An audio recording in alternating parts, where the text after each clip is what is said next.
Halo teman-teman semuanya, balik lagi bersama aku Arbain Gading.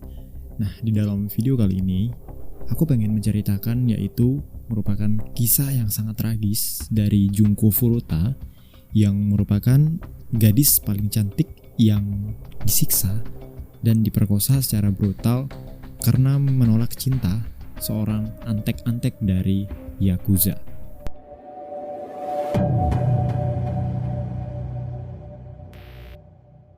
Nah, di sini banyak orang yang mengatakan, ya umum lah ya, orang mengatakan bahwa wanita cantik itu merupakan sebagai anugerah dan merupakan hidayah yang diberikan Tuhan gitu ya.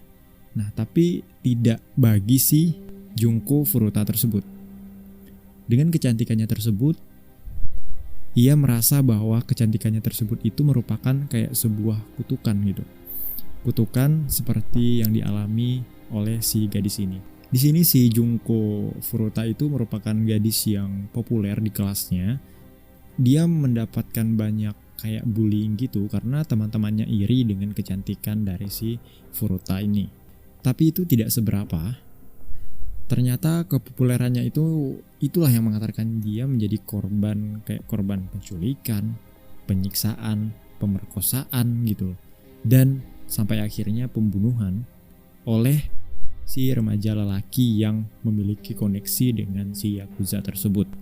Nah, kasus ini itu terjadi pada akhir tahun 1980-an yang dikenal dengan nama kasus pembunuhan gadis SMA terbungkus beton.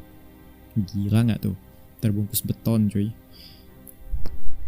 Nah, di sini disebutkan juga bahwa karena tubuh si Furuta itu ditemukan dalam sebuah drum yang berisi ratusan liter semen itu, mungkin kisah tragis ini akan terasa sangat mengerikan gitu ya. Si Furuta ini lahir pada tahun 22 November tahun 1971.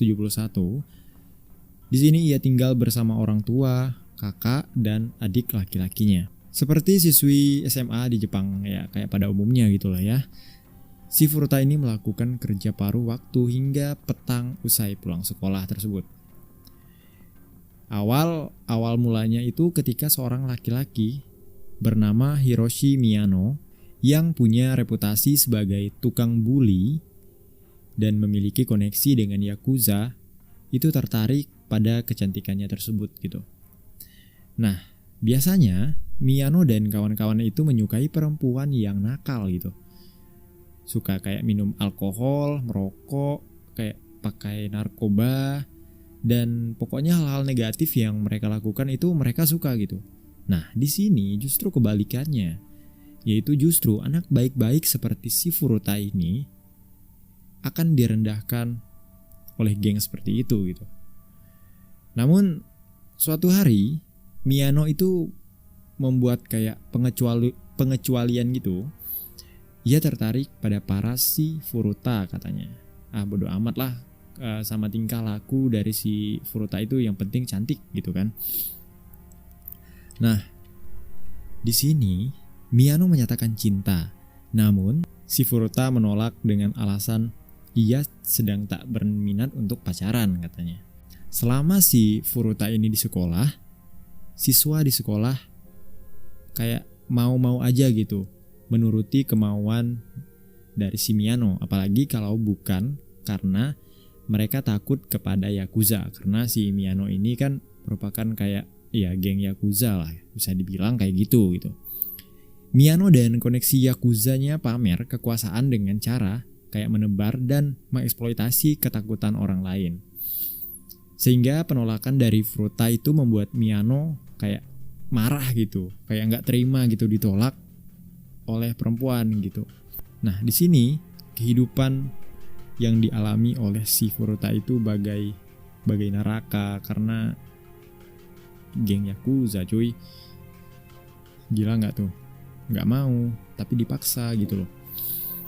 Nah, pada malam hari pukul 8.30 itu tanggal 25 November tahun 1988, Furuta pulang dari pekerjaan paruh waktunya dengan menaiki sepeda. Sayangnya saat itu Miyano dan Nobuhiro Minato, kawannya, sedang berkeliaran di Misato untuk merampok dan memperkosa wanita nakal. Nah, di sini mereka kemudian melihat si Furuta yang mengendarai sepeda. Atas perintah Miyano, Minato menendang sepeda Furuta hingga gadis itu terjatuh. Di sini Minato kabur, sementara Miyano berpura-pura baru datang dan menawarkan diri untuk mengantar si Furuta ini pulang gitu. Nah, di sini juga Miyano mulai melancarkan ancaman-ancamannya, kayak memamerkan kekuasaannya gitu, dengan disinggung-singgung lah bahwa dia ini adalah anggota Yakuza gitu. Oleh Miyano, Furuta kemudian dibawa ke hotel dan menghubungi dua orang temannya, yaitu Jo Ogura dan Yasushi Watanabe. Nah, di sini juga Minato menyusul dan keempatnya membawa Furuta ke rumah orang tua Minato di distrik Ayase, Adachi. Miyano dan ketiga kawannya punya rekam jejak pemerkosaan terhadap perempuan secara beramai-ramai. Nah, para lelaki itu mengatakan kepada si Furuta ini bahwa mereka tahu di mana Furuta tinggal dari buku catatan yang ada di tasnya, dan kemudian beliau ini mengancam bahwa Yakuza akan membunuh keluarganya jika dia berusaha untuk kabur dari sekapan mereka gitu. Kemudian pada tanggal 27 November, orang tua si Furuta ini mengontak pihak kepolisian karena anaknya tidak kunjung pulang. Tak lama berselang, ada telepon dari Furuta. Ternyata, untuk menghindari pencarian oleh polisi, Miyano memaksa Furuta berbohong bahwa dirinya sedang menginap selama beberapa hari di tempat teman dan meminta agar polisi menghentikan pencarian dirinya gitu. Di sini dia berbohong kepada ibunya. Ya iyalah, karena diancam gitu loh. Sementara ketika di rumah Minato, orang tua Minato tak curiga karena Furuta itu dipaksa buat ngaku sebagai pacar dari salah satu penculik tersebut gitu. Meski tak sepenuhnya percaya dengan keluarga Minato memilih untuk diam, dan sebab keluarga Minato itu juga takut gitu loh dengan si Yakuza kenalan dari si Miyano itu gitu. Nah, Minato itu juga remaja yang bersikap kasar kepada orang tua gitu. Di rumah itulah selama kurang lebih 40 hari cuy. 40 hari ke depan, si Furuta itu berkali-kali mendapat penyiksaan yang tingkat kekejamannya melewati logika kemanusiaan gitu. Bukan hanya oleh keempat laki-laki itu, teman-teman Yakuzanya yang seringkali diundang untuk turut menyiksa si Furuta ini. Di sini laporan resmi pengadilan Jepang itu mencatat bahwa penyiksaan dengan detail yang dinarasikan ulang oleh media massa setempat gitu ya. Menurut laporan persidangan kasus ini, Furuta itu diperkosa sebanyak lebih dari 400 kali secara bergilir oleh laki-laki tersebut. Gadis populer di sekolah itu juga bahkan dijadikan sasaran kekerasan fisik, seringkali dipukuli, pokoknya disiksa, diperkosa. Akhirnya tubuhnya digantung di atas plafon dan diperlakukan seperti karung tinju, dan tak jarang perutnya dihantam pakai barbel. Kebayang gak tuh betapa kejamnya gitu loh. Di sini juga Furuta dibuat kelaparan, tapi ia dipaksa makan kecoa cuy. Makanan kecoa, mending gak usah dikasih makan gitu loh, daripada dikasih makan kecoa. Meminumnya urinnya sendiri. Gila cuy, dipaksa minum urinnya sendiri. Berarti gak dikasih makan gitu loh. Udah diperkosa, lengkap kok. Gak hanya itu cuy, beberapa bagian tubuhnya dibakar, seperti kayak ditempelin lilin panas atau dibakar dengan rokok dan korek api. Bahkan beberapa bagian tubuhnya dimutilasi atau ditusuk jarum jahit. Wah, ini sih sekejam kanibal ini mah. Dalam kondisi yang demikian brutal itu, Furuta dipaksa untuk bermasturbasi di depan para pelaku gitu. Benda-benda asing yang tak masuk akal itu dimasukkan ke kemaluan dan anusnya sehingga mengakibatkan pendarahan yang hebat di situ. Gila sih. Kurang lebih 16 hari masa penyekapan si Furuta itu, ada seorang pria yang diintimidasi oleh para pelaku untuk memperkosa si Furuta itu melaporkan insiden itu ke saudaranya gitu. Nah, saudaranya pun itu meminta orang tuanya untuk memanggil polisi dan memeriksa rumah si Minato ini. Tapi dua polisi yang bertugas mengatakan tidak ada gadis di rumah si Minato itu gitu. Kedua polisi itu ternyata tak memeriksa isi rumah dengan keyakinan bahwa undangan pemeriksaan itu sendiri kayak sudah cukup gitu untuk membuktikan bahwa tak ada gadis gitu di rumah Minato.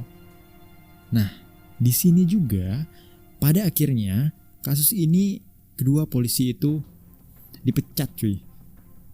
Akhirnya dipecat gitu loh, karena tak menjalankan tugas sesuai prosedur, sesuai SOP yang berlaku di kepolisian gitu.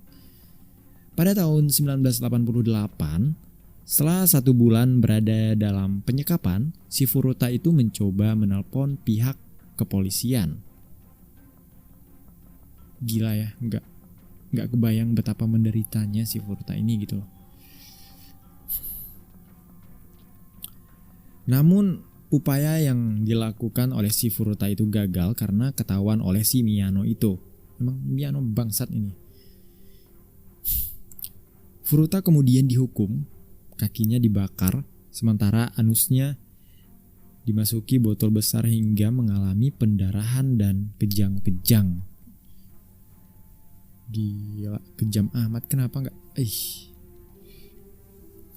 Di sini menurut laporan juga, selama persidangan para pelaku itu mengira bahwa gadis itu hanya berpura-pura kejang sehingga mereka membakarnya lagi. Wah, pura-pura nih kejangnya gitu. Bakar lagi ah. Emang gila nih orang.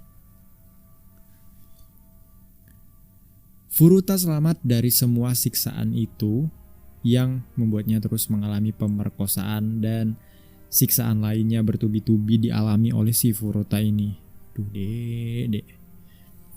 Furuta sampai meminta agar dirinya dibunuh aja gitu, agar penderitaannya berakhir. Namun di sini para pelaku menolak dan malah memaksanya tidur di balkon. Padahal saat itu musim dingin. Gila, makin gila nih orang.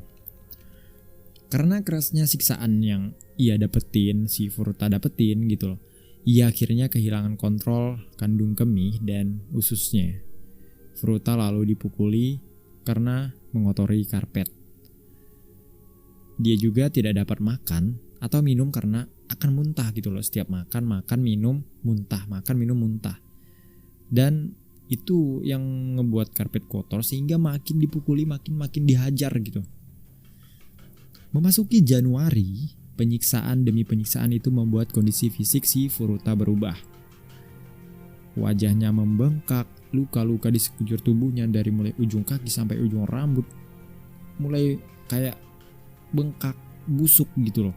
Sehingga tidak menimbulkan nafsu kayak nafsu birahi untuk melakukan pemerkosaan berulang gitu loh. Nah, di sini para pelaku kehilangan nafsu bejatnya dan sempat mencari korban lain selain si Furuta ini gitu untuk diperkosa. Meski tidak disekap seperti si Furuta ini, hanya diperkosa katanya. Nah, pada 4 Januari 1989, para pelaku melakukan siksaannya lagi tuh.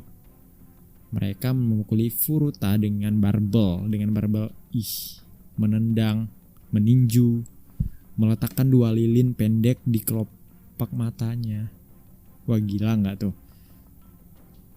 Wah, nggak kebayang gimana keadaan si Furuta pada saat itu ya. Di sini mereka memposisikan Furuta itu untuk berdiri dan memukul kakinya dengan tongkat. Pada titik ini dia jatuh. Gila cuy. Kejam amat jadi orang. Pendarahannya di sini sangat deras. Juga nanah bermunculan, ya iyalah nanah bermunculan ya disiksanya kayak gitu loh. Luka bakar, lengkap di sini. Keempat, anak laki-laki itu menutupi tangan mereka dengan kantong plastik. Mereka terus memukulinya dan pada akhirnya menuangkan cairan ke paha, lengan, wajah, perutnya. Sekali lagi, mereka membakar si Futura ini. Ya ampun. Furuta diduga melakukan upaya untuk memadamkan api gitu. Tapi lambat laun tubuhnya menjadi tidak responsif. Furuta akhirnya meninggal setelah serangan yang berlangsung selama 2 jam pada hari itu. Gila cuy, 2 jam berturut-turut disiksa kayak gitu, dibakar, ditonjok. Buat apaan gitu? Wanita kayak digituin. Rame lagi. Itu lebih dari banci mah itu lewat kayaknya. Takut tertangkap polisi, kemudian tubuh si Furuta ini dibungkus dengan selimut dan menempatkannya di drum bervolume 208 liter dan mengisinya dengan semen basah, cuy. Kebayang nggak tuh? Drum dimasukin manusia di situ, di semen, apa yang terjadi? Kejam manusia.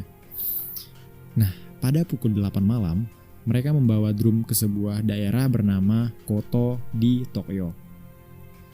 Kemudian membuangnya ke dalam truk semen. Beberapa pelaku ditangkap pada akhir Januari pada tahun 1989 atas kasus pemerkosaan gadis lain. Jadi, beberapa pelaku itu ditangkap atas pemerkosaan gadis lain gitu, bukan tentang kasus si Furuta ini. Nah, mungkin di saat itulah kasus kemudian terungkap gitu tentang si Furuta ini gitu ya. Pada 29 Maret setelah interogasi lebih lanjut, nah di sini mereka mengakui kejahatan yang mereka lakukan terhadap si Furuta dan menyeret pelaku lainnya. Jadi yang beberapa temannya ini udah ketangkap pada akhir Januari gitu. Nah, selidik punya selidik pada bulan Maret, 29 Maret akhirnya terungkap gitu loh, dan memberitahu kepada polisi bahwa ini temannya, ini juga tersangkanya, ini gitu. Semuanya dibongkar oleh yang ketangkep tadi gitu. Nah, drum berisi tubuh Furuta itu ditemukan keesokan harinya, yaitu pada tanggal 30 Maret 1989. Tak lama berselang, kemudian pengadilan atas kasus ini dimulai dengan mendatangkan seluruh pelaku semuanya didatangkan. Namun vonis terhadap pelaku dirasa tidak adil dalam pandangan masyarakat setempat gitu. Yang paling ringan adalah hukuman penjara itu 7 tahun cuy. Sementara yang terberat itu 20 tahun. Ya maklum mungkin ya, karena hakim di sini lumayan kesulitan untuk memenuhi kayak tekanan publik gitu untuk menghukum berat si tersangka, si pelaku ini gitu, karena katanya mereka merupakan masih di bawah umur gitu. Nah, kemudian si Junko Furuta ini dimakamkan pada 2 April tahun 1989. Keluarga dan teman-teman dekatnya hadir di sana bersama kayak kesedihan gitu, udah lama ngilang, tahu-tahu dapetnya kayak gini gitu, tragis. Nah, itulah merupakan kisah tragis dari Jepang yang bernama Junko Furuta, gadis paling cantik di sekolahnya. Nah, kejadian inilah yang banyak dipublikasikan gitu loh, kayak jadi novel, film, hingga lagu gitu. Wah, gak kebayang ya kalau ada zaman sekarang kayak gitu. Oke. Sampai di sini dulu cerita kita, kisah yang aku bacakan barusan. Gila cuy, kejam banget gitu orang. Oke, kalau kalian suka dengan video ini, silakan tekan tombol like dan di subscribe, dan aktifkan loncengnya jika teman-teman pengen tahu video-video selanjutnya dari channel ini gitu. Oke, assalamualaikum.